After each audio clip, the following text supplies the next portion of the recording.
Hello, ladies and gentlemen. Welcome back to another episode here on European Confessions. The following story that you're going to be listening to, it comes from a translation of a message that I received, and the translation reads like this. Hello, how are you? Can you please post my own story as hidden identity? I am a woman that is currently staying here in South Africa. I so wish that I can return back home, but with the way that I am so poor, not only me, but there are other people in the family that are so poor. So basically, the type of a curse that our uncle, who is a well-known prophet, gave to the rest of the family members, apart from himself and his other sister, they are the only ones in the family that are enjoying life. Everyone else, we are just suffering. They cursed us with the spirit of poverty. We cannot achieve anything in life, not because we did not go to school. As for me, maybe you can say that since you failed your own level, how do you expect to make it in life without a proper education? But there are others in the family that have degrees. I had this other brother of mine who had gotten a job. He was supposed to be working as a teacher here in South Africa, and when he started working, our uncle, the so-called prophet that a lot of people love on social media because he leads a very big church in our country, warned him even in the family group. Those were the days when he used to talk with us on the family group, but he exited the family group because he was afraid that maybe one day we will do some screenshots and then we will send it to other people so that they can believe that he is not the man that other people think he is. He is not an innocent man. He is not a holy man as he claims to be, and most of the miracles that he has performed in his church, the anointing oils that he have given to people in his church, those anointing oils, even though they can help you to get what you want, but you need to know that when you receive or buy from him, you are making us to suffer even more. You are making this curse that he has placed on the bloodline to become stronger and stronger each and every day. His wife knows that he sleeps around, but she is part of the rituals. She accepted to be rich and to have her husband as a fake prophet sleeping around with as many women as he can. So I am stuck in South Africa. I am working on a farm, and people will never believe me if I were to tell them that I am related by blood to my uncle, who is a so-called big prophet. So it all started with our grandparents. We were told that our grandparents, they came from an area in southern Malawi that is called Mulanje. I have never been there, but I used to hear my father saying that that is where our grandparents came from.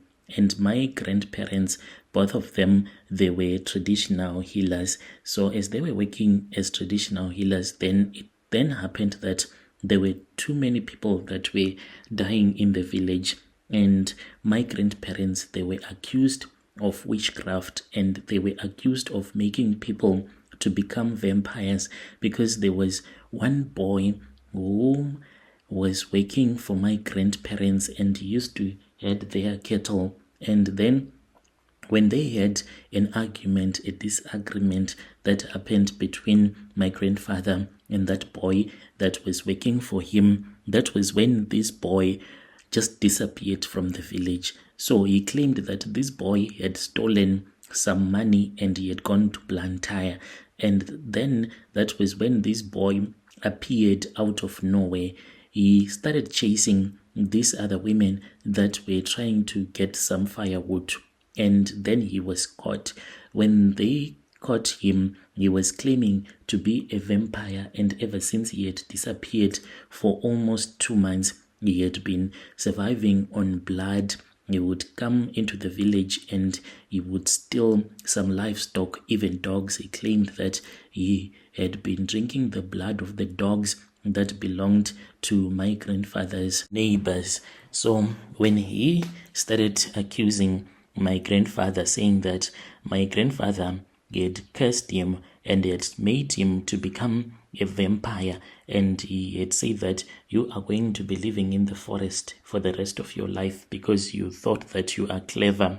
You go around telling people that I am not paying you in time, and this is the curse that you are going to carry for the rest of your life. My father was then brought and he was questioned on what was going on between him and this boy, and why was the boy claiming that my grandfather had made him to become a vampire.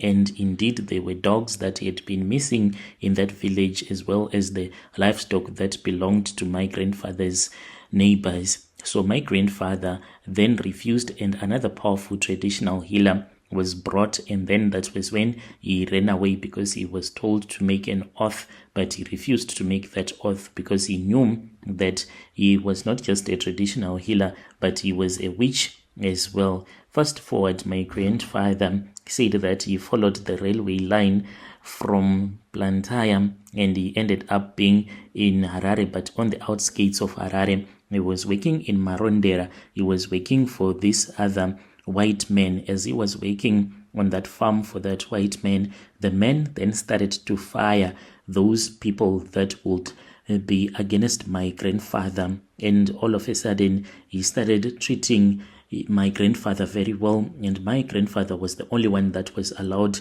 to drive this other tractor that could only be driven by that white man and his son. And whenever he was not around, my grandfather was the only one who could drive that tractor, not because he was the only one who knew how to drive it, but because of the charms that he had been using. My grandfather, he had the skin of a python that is rumored to have been taken by my uncle, the big prophet, and he has this skin of the python in his bedroom. The rumors that I have heard from other relatives is that they hanged this python skin in his bedroom, and each and every day before he goes to church, our uncle, he kneels down in front of that python skin and he speaks with it, and then he goes to church. When he returns back, like when there is a love offering, he then takes the love offering, even $1, and he will place it on the python skin,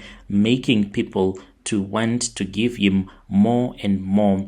So this uncle of ours, he was said to be the youngest in the family, but there were rumors that our grandfather had another child with another woman, but our grandmother bewitched that child of the woman who had been dating her husband, our grandfather. So it is not known whether he is still alive or he passed away, because our grandmother, she was as powerful as our grandfather as well. So this uncle of ours, he said that he did not want to become a traditional healer when our grandfather was still alive. He was someone who was a church-going person. He then went and he studied the Bible at a certain Bible college here in Harare. Then he started ministering in another church as a pastor. But as time went on, that was when he started to return back and he became a traditional healer. During those days, we survived on what type of a job that my father and his other relatives were doing, his siblings. They were all traditional healers. But when my mother fell sick, my father tried everything. There was even one day when my mother nearly passed away. We took her to the graves, and my mom was placed on top of a grave. And then when we saw that she was not getting better, my father then said to his ancestors, if you do not heal my wife tonight, then it means that I am going to be following Jesus Christ. And my mom was not healed. We took her to the central hospital here in Harare, and where she got better. She had an infection in her ear which was making her to be very terrible, and she was operated on and she felt better. Since my father had made an oath with his ancestors that if they would fail to heal his wife, he was going to stop being a traditional healer. He then started going to church, and we all went to church. He gave away all of those things that he was using. Then our grandfather passed away. That was when we were told that some of the things had been stolen by our uncle, who claimed to be a pastor, but he stole some of the things that was used by our grandfather whenever he was helping people to become money-making ritualists. And then he refused, and he said that as a man of God, he could never do such a thing. This man, Brother Nashi, he is just a sangoma, but he pretends to be a pastor. So the reason as to why I have contacted you, of course, we want help from different people.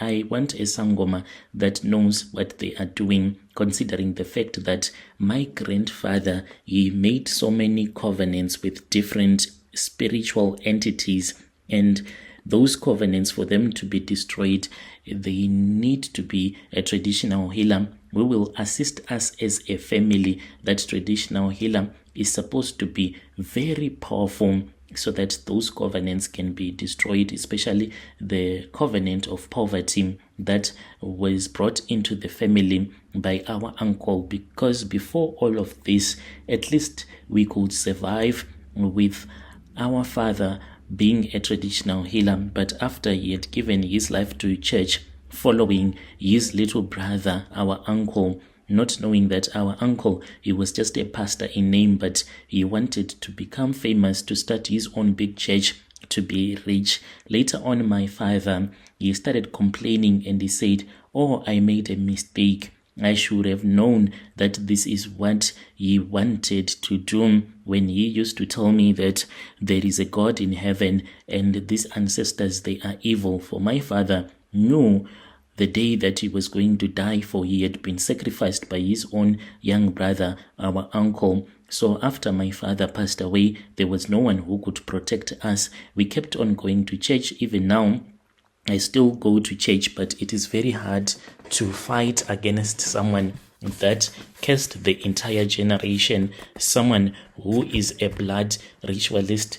Our uncle, he has his own spiritual father. This spiritual father of his, he is in Nigeria, and whenever he goes there, we have been told that sometimes they take him to a shrine, and at that shrine, that is where he was given this other ring. This ring, he does not wear it at all the times, but I used to have a picture where he was wearing that occultic ring, which we were told that this occultic ring he was given when he was in Nigeria at a shrine high up in the mountains. What has brought me here is I want to send a warning to other people, especially to the women that are in South Africa.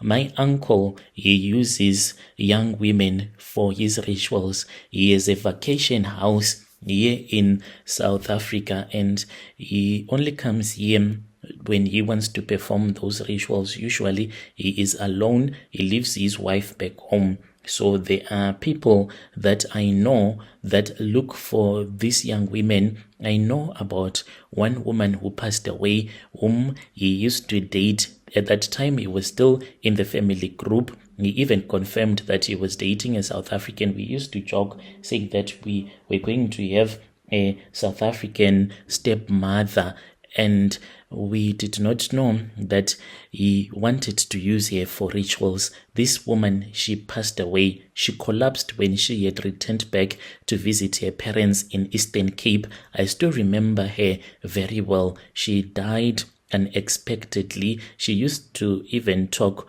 with one of my brother who stays in Johannesburg, and one day my brother received a call, and it was like when she called me, she was not okay. She was like someone who was about to lose her mind, but she kept on repeating the same words, saying that your uncle knows. Your uncle knows. He used me for rituals. He used me for rituals. He took something from me when I was fast asleep. He was holding one of those bottles that he still sells to his people in church, and it was written miracle oil.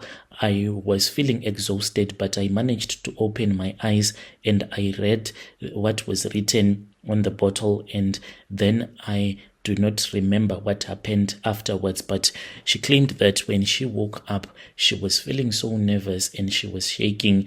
And then that was when she said she wanted to go and visit her mother in the Eastern Cape, where she passed away. So when our brother told us about these things, that was when we started to do our own research as a family, and then we started to hear a lot of stories. We are still trying to fight with him, but we don't know if we are going to win this or not, because he stole those powerful charms that was used by our grandfather when he was still alive. I just want to send a warning to other ladies out there. If you are dating a prophet that comes from the country from where I do come from, just be wise. Do not agree to do things that you do not understand.